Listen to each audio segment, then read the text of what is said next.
She was left at the altar. Then the building caught fire. The fire started before the vows were finished.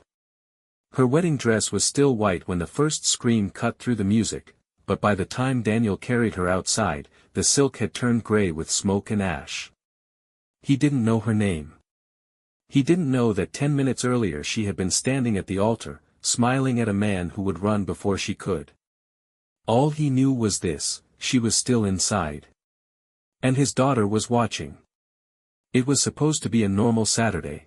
Daniel Reyes, 36, contractor, widower, permanently exhausted single dad, was driving his 9-year-old daughter Lily to her piano lesson when they saw smoke rising over Crestwood Hall.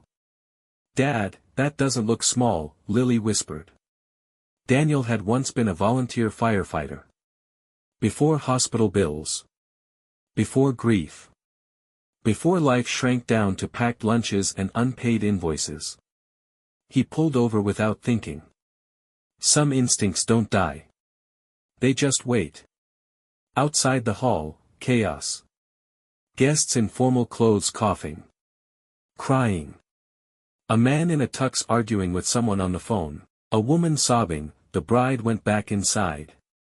She said she forgot something. Daniel looked at the entrance. Fire was already eating the curtains. "Stay in the car," he told Lily. "Dad." Her voice trembled. "Please come back." "I will." He ran. Inside, heat like a wall. Smoke thick and blinding. White flowers blackening in seconds. He found her near the altar, on her knees. Not unconscious. Just, still. She was holding a small metal tin against her chest. When she looked up at him, her mascara streaked down her face. "He left," she whispered. "He just left." It wasn't the fire that broke her. It was that. Daniel bent down. "I'm not leaving." He lifted her. And ran. The ceiling cracked behind them. Wood beams fell. Her dress caught fire at the hem. Daniel smothered it with his hands and kept moving. They burst through the doorway seconds before part of the roof collapsed. Grass. Air. Sirens. She clung to him like he was the only thing still solid in the world. Lily ran across the lawn and wrapped her arms around her father's waist. "You promised," she cried. "I know," he whispered. "I know." Her name was Claire Morgan. He learned that in the hospital. He also learned something else: the man she was supposed to marry drove away before the fire trucks arrived. Didn't look back. Daniel thought that would be the end of it. A dramatic day. A scar on his arm. A story he'd never tell. But 3 weeks later, Claire knocked on his door. No wedding dress. No smoke. Just steady eyes and something new in them: resolve. "I need help," she said. Daniel crossed his arms. "With what?"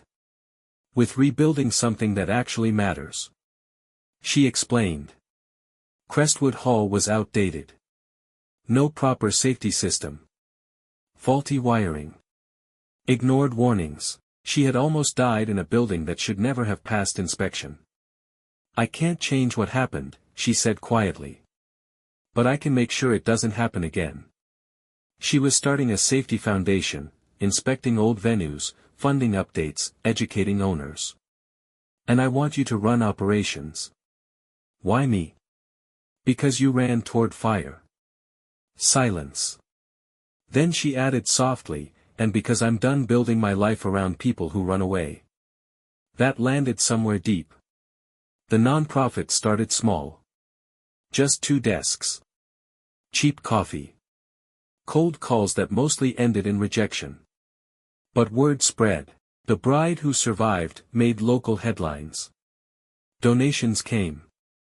So did contracts. Within a year, they upgraded dozens of buildings. Saved 3 venues from electrical disasters. Created jobs. Built something real.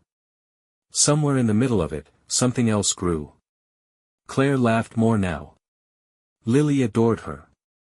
Daniel didn't notice he had fallen in love until one night when Claire stayed late organizing reports and fell asleep at her desk. He covered her with his jacket. And realized his heart wasn't heavy anymore. Just full. It scared him. But not enough to run. On the anniversary of the fire, Claire brought them back to Crestwood Hall. Rebuilt.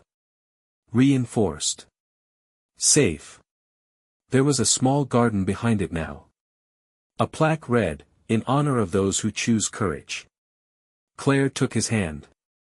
"You didn't just save me," she said. "You reminded me I deserve someone who stays." Daniel looked at Lily chasing butterflies in the grass. "You saved me too," he said. "I forgot what it felt like to do something that mattered." Claire smiled.